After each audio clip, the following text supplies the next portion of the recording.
My sound off for the day, man. My sound off is basically, it is not just one game. I know a lot of people want to say, "Oh, it's one game, and we shouldn't be worried too much about it being one game." This is a what's the word I'm looking for? This is basically just what the Bears are. This is what they've been this entire time they've been a franchise. It really doesn't matter who's the coach. Sometimes I feel like it doesn't matter who the quarterback is, who the general manager is. This is the franchise. This is who they are. I said maybe a couple years back that this team was the New York Knicks of football. And I feel like as more time passes, the more it looks like it's more accurate. And the reason I say it's not just one game, yes, there's 16 more games left. I understand that. That makes a lot of sense. But what has changed? What has changed since the last time this team has taken the field? This team has not won a football game in almost a calendar year. Last time they won a football game, I was 2 days away from turning 34. I'll be 35 next month. So that tells you everything you need to know about what has been going on. And it's just frustrating. Like yesterday, I was not very professional yesterday. I will try better next time. I did not do any post game. I left with the fans. I just did not want to hear any crap. I didn't want to hear uh, Justin talk. I didn't want to hear Flukes talk. I didn't want to hear none of these niggas talk. When I actually went back and watched the the interviews later, and Justin tried to make a joke at the beginning. I was like, I know this nigga just didn't. So there was just multiple things about that just it pissed me off. And the energy felt great in Soldier Field. Walking into Soldier Field, it was 80 degrees. Tailgate was cracking. It was game of the week. It's afternoon game. This first real afternoon game I've been to with the Bears, like 3:30 game. Usually we're doing post game around that time. And y'all was walking into the stadium, and there was the Green Bay sucks chants. Jay Illa, shout out to Jay Illa. He had it rocking. He was playing Dolph up in there. He was playing Dirk up in there, like album cut Dirk. You know what I'm saying? Like they did the intros. The I was patriotic for 30 seconds when that anthem hit. I was like, yo, this thing low key decent. Like it was that kind of energy when the fighter jets went across Soldier Field, and they do the individual player introduction now, which is something they did not do over the last couple of years. And the ovation when DJ Moore came out, the ovation when Justin Fields came out, just for all of that to go the way it was. I'm fed up. I'm only fed up not just for myself. I'm fed up for the fan base. It's a very low fan base. Those tickets were not cheap. You know what I'm saying? Like at all. Like I think like the cheapest ticket was like $350 just to get in the building, and we continuously get fed this crap year in and year out. So no, I say it's not just a game because there's much. It's so many other problems. Like you can't really pinpoint one person whose fault it is because it isn't just one person. Everybody's to blame. There's probably only one person who played who has no blame whatsoever, and that might be Roshan Johnson because his little drive is what even got them that little lousy touchdown they got to begin with. So I say all that to say this. Next week's game is a must win because if you go to Arrowhead Stadium in 2 weeks, if I have to take that 8-hour drive to Kansas City, Missouri, and y'all know how I feel about the Midwest outside of Chicago, and watch these bums get 60 put on them and go 0-3, I'm going to be very upset. So, yes, next week is game of the year. They have to win. So that's why I feel that this is just not one game, man. It's not. This is just everything we know of this team. So I'm going to give it to you. I'm going to give the floor to you as we talk about this now. I had said on my podcast, some dude, and I told my father that this was the most important game of the year.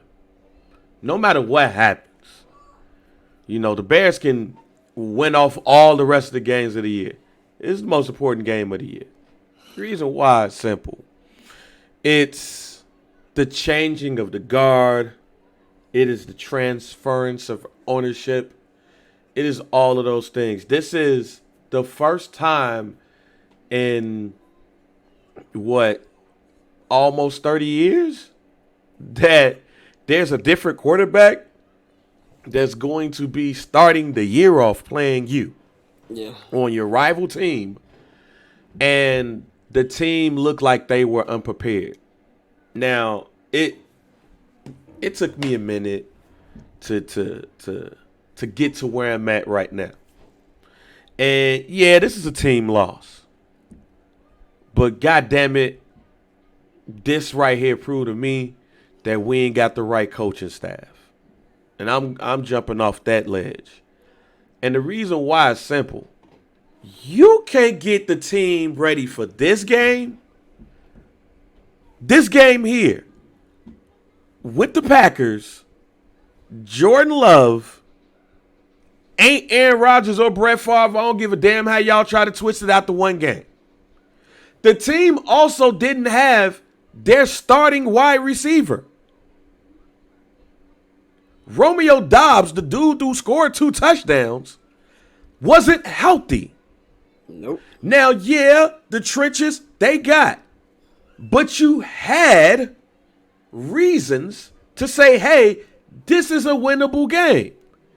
And they came out, and even though I held hope, at the beginning, the first drive, I said, I think we're going to get our ass whooped. The very first drive. The first drive? That's what you thought it was happening? The first drive, I was like, yo, I think we're going to get our ass whooped. Because you could tell that we wasn't prepared. Everybody was slow off the ball, or the tackles was just jumping off. We had those penalties and everything. And after the 15 plays, you know your first 15 plays is scripted. They didn't have shit after the first 15 plays. Yeah, which is trademark. After the first 10, right. They have not a damn thing after the first 15 plays. I watched Dan Orlovsky on ESPN, who I love, say that the Bears needed to stop looking for the big play. They was chasing the big play. Fam, when was they chasing any big play when all of your plays was basically screens? That's what it was. They didn't throw it down the field to chase the big play. Only a handful of times, one of which was a touchdown. But they didn't throw it down the field heavily to chase a play. It was dink, dunk, run, punt.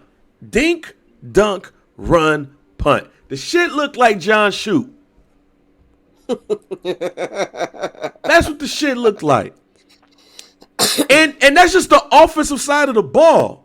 I was waiting for us to get more pieces on defense, enough for me to say that maybe Allen Williams is a decent defensive coordinator. No, he is not. No, he is not. Everybody on defense looked out of place, my G. Everybody. No communication on defense. Or at least from what I saw, because I watched it on TV. I wasn't at the game. Yeah, it was no nothing. But it was no communication, no nothing. The middle of the line. If I was Yannick, I'd be like, nah, y'all can cut me. I'll go somewhere else. If that's who I gotta play with, that middle of the line, where Justin Jones ain't register a stat. He didn't register a stat, fam. Justin Jones huff, man. Justin Holmes be chirping a lot too. That's what made me mad. Huff. Yeah, he huff. Bro. I feel the same way about him that I felt about Nicholas Morrow all last year, slow leg running ass. Bruh, that defensive line is the pits. And I don't give a damn. I play high school football. Got hurt, decided not to do anything else. I know from high school football that your trenches need to be at least halfway decent in order for you to do anything front seven wise or in the back. They have nothing. The offensive lineman jerseys was clean. They only went to the ground because they was like, yo, let's go to the ground. Or I tripped. Fam, other than 91 stunning and accidentally running into Jordan Love, they had no push. How do you expect to win anything if you ain't got no push on the offense or the defensive line? That performance was piss poor, and that's putting it mildly. And I'm not saying it because I'm a pissed off Bears fan. I'm actually saying it because I'm a pissed off football fan. I'm a football fan who looked at this first week of the season and looked at the greatest rivalry in the NFL, quotation marks, on America's, it's not a because it's rivalry. not Yeah. on America's Game of the Week being spotlighted, and the home team didn't show up. That's the worst part about this. I could see if this was at Green Bay and y'all wasn't totally prepared. You was at home. You was at home. And yeah, there's some other things that I could be mildly pissed about just because I'm pissed. Like hearing them on TV talk about how Jordan Love hit up Justin, was like, yo, my mom needs some tickets. Can you help us out? Nigga, no, I can't help you out. I got not to cut you off, man. Wait. No, wait a minute. No, let me cook. It's been a weekend, fam. Let me cook. Let me clip. Let me sit on the side. Let me clip lane. Go ahead. Which, on a normal game, I don't give a damn about. Matter of fact, if this was week 7, G, I wouldn't have gave a fuck. But when they said that shit, I was like, yeah, them niggas ain't prepared. And that's what I'm talking. It's minor shit like that where you can look at it on the surface and be like, come on, man, he helped his mom get some tickets. But that's also what fans be talking about when they say, y'all don't know about this rivalry, fam. Y'all don't know about this shit. And here's why. Here's the kicker for all of this, guy. That's why I said, let me cook. Even if you gave this nigga mama tickets, even if you did that, you showed no aggression.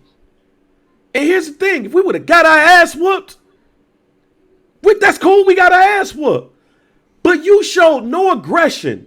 You showed no sense of urgency. The team didn't show it. The coaches didn't show it. Nobody wearing that damn jersey showed any kind of sense of urgency to win that game other than Roshan Johnson, who in a loss laid one of the best trucks I've seen in quite some time in that stadium. You showed no sense of urgency. So you gave Shorty Mama some tickets and showed no sense of urgency, no aggression. You shook hands and all them stuff with some of the players you knew and showed no sense of urgency when the clock went to 14:59, fam. None. That's the issue with the game that I have. It's the sense of urgency. We lose 38-20, but we put some people on their ass. Somebody got hurt. We gave it to somebody. You saw the offensive and defensive line really get into it, but they just a better team than us and they beat our ass. That's cool. But that's not what happened. The team showed no sense of urgency. And for Justin, I'm sorry. It ain't about being on the Justin train or not.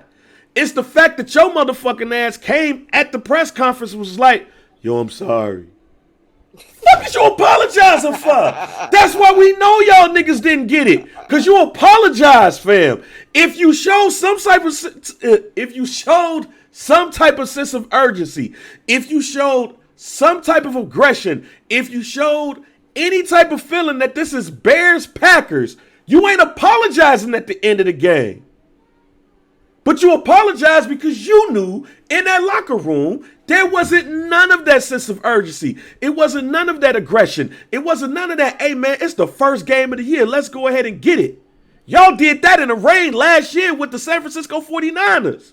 Y'all showed more sense of urgency in a fucking rainstorm that y'all did against the Green Bay Packers, who are y'all rivals. And the nigga who said he owns you ain't even there no more.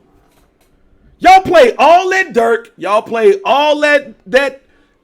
Y'all play Finito. Y'all play Chicago's greatest hits. Y'all play Rollo Rodriguez and all of these niggas to get y'all hype. And ain't do shit. Ain't bust no grape and no fruit fight. And y'all listen to the hardest goddamn music. If you said Jay Illa was playing album cuts, somebody was supposed to. Fam, somebody was supposed to get their ass whooped in that bitch. And they didn't. Them niggas was still on the side like, oh shit. Yeah. Yeah, they were doing a lot of that, especially on that first drive. Remember when I think it was like a false start or something, and the whole defense doing all this. All this shit. Yeah. To not push nobody 5 yards back. And that's why I'm pissed. I ain't got no faith. And they going against the Bucks next week. Man, Baker Mayfield probably looking at their ass like, yo, we about to be 2-0 this bitch. Yeah. Food. Yeah. Come on. Yeah. So yeah, that's that to end that, fam. That's why I'm mad. No sense of urgency, no aggression, no even restorative feeling type shit. I want to hear a motherfucker pregame speech. Hey, just go ahead and play hard, guys. Win on 3. Well, before Dante go, I want to name some stats for you real quick before you go. Go ahead. First of all, you know what the Bears' record against Green Bay Packers since the year of our Lord 2003? It's like what, like 1-16 or some shit? It is 11-30. The fact that we won 11 games in 20 years, I can't even name those 11 games. They're 11-30. They have lost 9 in a row. They have not won. They have not beat the Green Bay Packers since that division clinching game in 2018. By the way, at the time, Tom Brady only had 5 championships last time the Bears beat the fucking Packers. And not only was that game not impressive, remember they were trying to win that game and win the division. Mm-hmm. That was a game that ended on the Eddie Jackson pick, which ultimately knocked him out the playoffs. And then here's the stats from last night. Jordan Love, 15-27, 245 yards, 3 touchdowns. He was throwing BOTs all up and down the field, but that Bears defense made him look good. Aaron Jones, 127 all-purpose yards, 2 touchdowns. Romeo Doubs, like you just said, Bang, 2 touchdowns on a hurt hamstring. He didn't practice all week. Justin Fields, 24 for 37, 216 yards, 1 touchdown, 1 interception. He led the team in rushing with 9 carries, 59 yards rushing. Sacked 4 times. DJ Moore only 2 targets for 25 yards. We're getting adjusted on the set, back-to-back plays. Back-to-back plays. And then put him on the back. Sat out three plays out there, and I was like, "What's going on?" The floor is yours, Dante.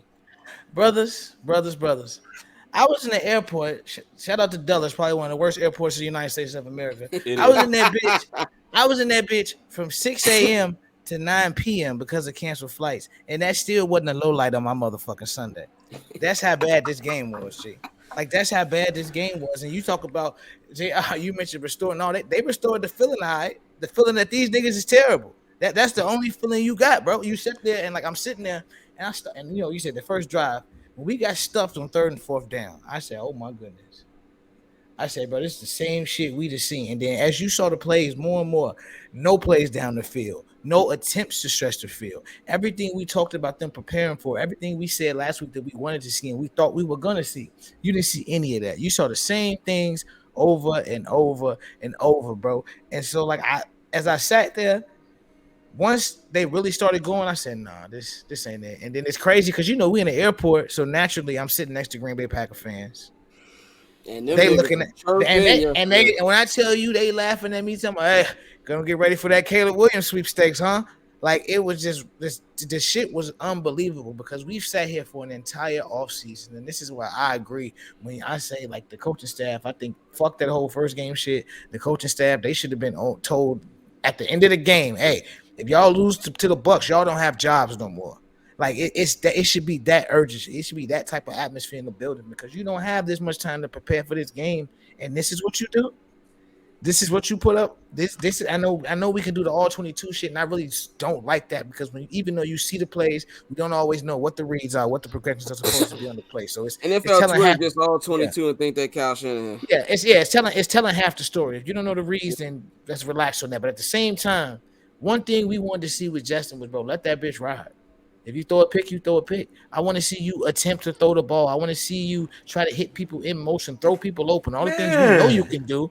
All the things we know you can do. Just try, bro. Like, attempt. And then, like you said with DJ Moore, you give him 2 straight targets, he eats. You see how aggressive he is. He's a yak monster, bro. That's what he do. And then you take him out, and then you don't showcase him the rest of the game. I know obviously you got the natural camaraderie with Mooney because he was there already, but at the same time, fuck that. This is who you traded. You gave up the number 1 pick in the draft for this man. He needs 10 to 12, 10 to 15 targets, bro. Like, what the fuck are you doing? And I have been, telling other Bears fans to chill out about the whole Chase Claypool trade. I'll cut that nigga today. That motherfucker is some shit. When I tell you he was out there running wind sprints, bro. I'm talking about screen over before Justin throw the ball because he already in Mooney lap, my nigga, because he already got blocked. He fought terrible.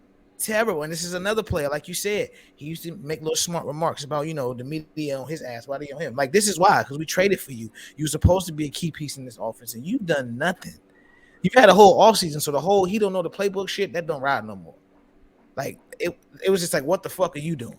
So, I'm with everybody, bro. It's no week one shit. And like I said before we started, the Bears are officially in that Chicago Bulls, Chicago White Sox with me, where I don't give a fuck what you say, what I see, who you sign. They can go sign every Pro Bowler off the motherfucking street until I see the Bears actually operate like a 21st century modern NFL football team. I don't believe nothing. And you know what, Dante? Let me say this, because I know look. I'm looking at Kevin Warren. Now.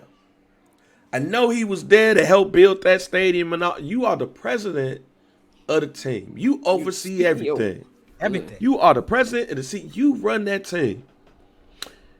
Now, for everybody that sit up there and they talk about, well, the Bears didn't draft Justin Fields, so they ain't really got to have that much loyalty to him, blah, blah, blah, blah, blah, right? Hey, man, last time I checked, Kevin Owens ain't draft Justin Fields. He ain't hire Matt Eberflus, and he ain't hire Ryan Pace either. So I say today, Kevin Warren, you on watch, because you trying to go up there and you trying to get that new stadium. You can't get that new stadium the way you want to with another piss poor performance like that Green Bay game, which you was the president of the Minnesota Vikings. You know how important this rivalry is, because you know how important the Green Bay versus Vikings rivalry was. So you know how important this is. Yeah. If I'm Kevin Warren, I got everybody on the clock. All y'all niggas is on the clock tonight. Why? Because I'm sitting up there trying to do all of this shit, and y'all coming out lackadaisical. You got Chase Claypool playing like he don't feel like playing. You got the defensive and offensive line looking the way that they looking. So that means that everybody else can't do shit. And I got to sit up there and I got to try to get a new stadium. Fam, you a black man in Chicago. You could just walk down State Street, because half of the niggas on State and Madison don't know who you are.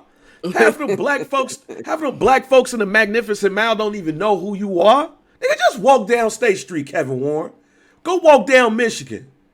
Matter of fact, don't even do that. Take your ass to the 50-yard line like you look like you be at every Saturday. Or just go after the game. Go watch that shit at the game. Ain't nobody gonna know who you are. Go to the hood. Wear this regular black shit that I got on. Go to the 50-yard line, have a beer, and listen to the black folks, the older black folks in that establishment talk all types of shit about your team and about how the McCaskies ain't shit and they need to sell a team and we ain't gonna never do this or that until they sell a team. They ain't gonna say nothing about Kevin Warren because they don't even know you exist. At some point, if you keep on getting performances like that, you gonna have to show these people in Chicago you exist outside of trying to get some money to get a goddamn stadium. Yeah, it's so sad because we talked, like, again, you talked about, turning the tide, setting the tone, and I actually thought, silly me, after the penalty that DJ Moore got after Justin got hit, which it was a clean hit, but he just hit Justin like right as he was going out of bounds. When they got the penalty and everybody came over there, I'm like, okay, all right, we're protecting our quarterback. We said that they got hold every day after that. Yeah. Every day after that, it was pathetic. Like, it was really pathetic, and like it all comes back to, like you said, the preparation. And like, what are we doing? The defense, the way they sat in cover two, didn't adjust at all. And you can't. First of all, you should barely be running cover two now as is. But when you running it and you don't have an elite pass rush, if this was a good team, G, like we would have got done like the Giants got done on Sunday night game. They would have put up. That's why, Baker might nut up and put up 35 on us if they play like that. And this is what shout out to Mikey. Mikey said this on 7 Nights in House last night. He's like, Baker has nothing to lose next week. He already said this is my last chance to start in the NFL. He just went out there, nice comeback with up against the Vikings, a team that can actually score points, unlike the Bears.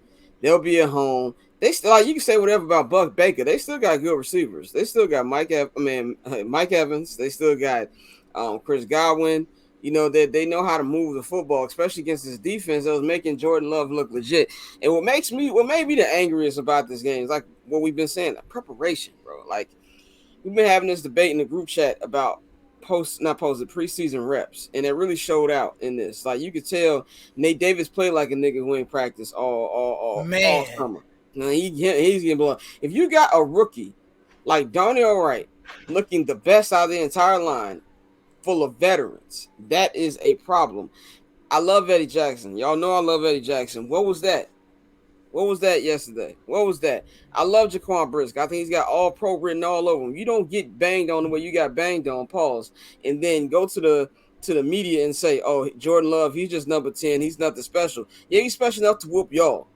Like, that's the type of stuff that I hate. Like, we all heard it all through the media coming up to this week. Oh, this is a new era. This is a new era.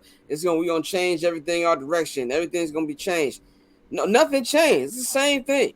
It's the same thing. And honestly, I know we do the fan stuff.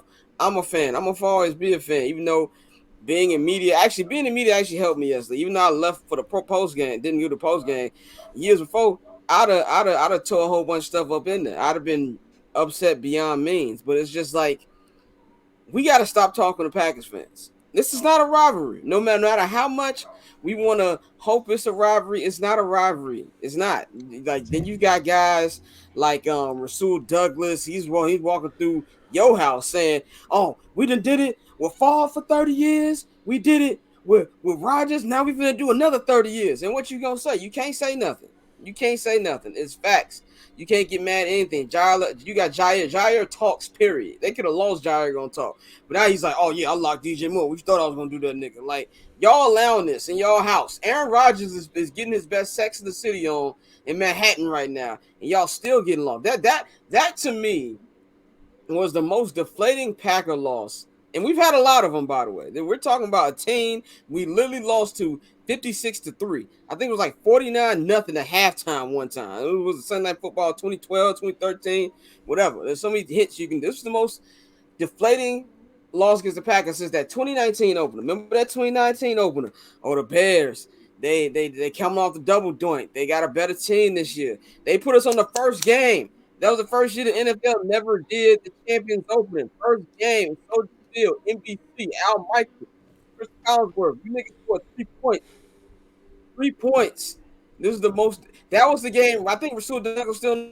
We wanted to make Mr. Trubisky play quarterback. I don't want to hear that. I love Justin Fields. I'm not taking this nigga off the hook. I love Justin, but at the end of the day, dog, do I think he was the reason they lost that game? No. But that was some throws he could have made. I went back and rewatched the game this morning. Oh, hell yeah. You staring at the nigga. What was he looking at on that last interception? Like there was nobody there. He stared Mooney down. He didn't even look at the flat. I don't even feel like he's looking at Mooney. I feel like he was looking at Quay, what's his name? Quay Davis? Quay Walker. Quay Walker. I said Quay Davis. Quay Walker. It's like he was waiting you for meant Clay Davis, fan. I mean, Quay, yeah. And Quay Walker, I feel like he was waiting for that nigga to pull up. Like, oh, now he's here. Let me throw it. Like, there was so many times, even when he's completing passes, you got to anticipate, bro. You can't be a good quarterback anticipation. Even look at somebody like a nigga like Baker. Anticipate.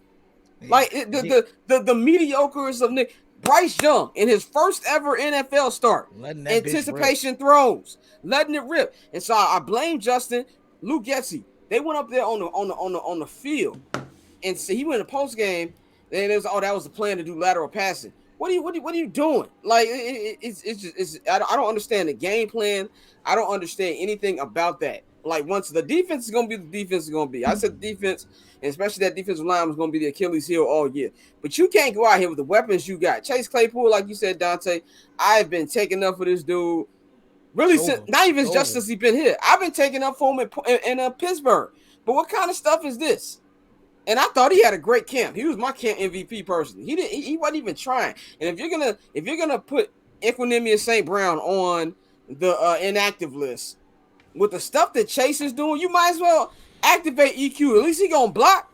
You know what I'm saying? And there's certain stuff that's like, if there was no preparation, Roshan Johnson. I don't want to see Dante Foreman. I don't want to see Khalil Herbert. Me and Flo's been saying for a year, that nigga's not a feature back.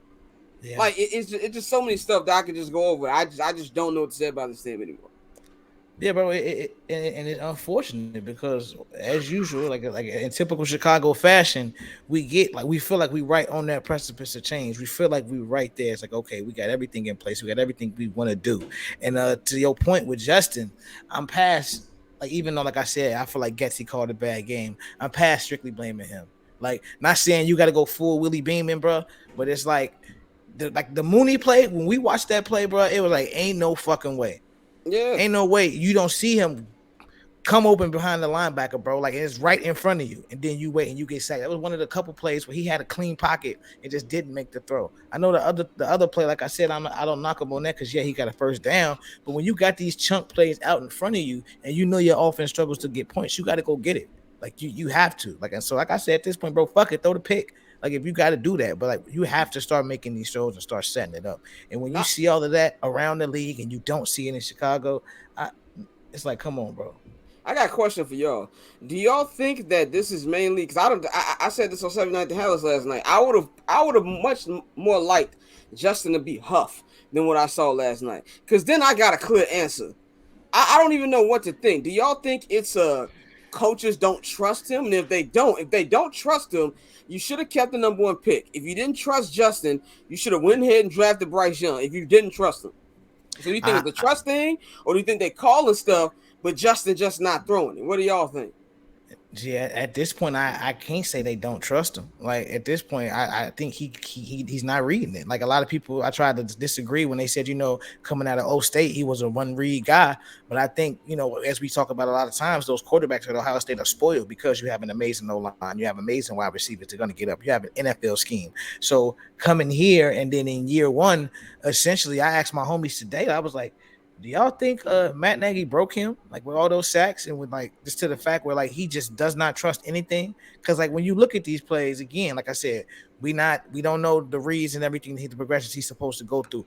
But when you look at the amount of receivers that are open, and he just has that hitch that we always talk about, he just bails on a clean pocket when he does finally get a clean pocket. It's like I can't just keep saying it's the play calling. Obviously, it was way too many lateral passes in this game, but at some point, it's like, bro, you have to look for that second option. If you scramble, still throw the ball, talk to your receivers. Like, hey, bro, when you see me break the pocket, break that motherfucker with me, break the route off. Like, let's shit like that. You got to do something, because at this point, I can't just sit here and say it's 100% them not trusting him. Like, it's something with him. Yeah. I don't know. Like, here's the thing. I don't know. And I don't think anybody knows, because you trusted him all preseason. You trusted him enough to skip a game.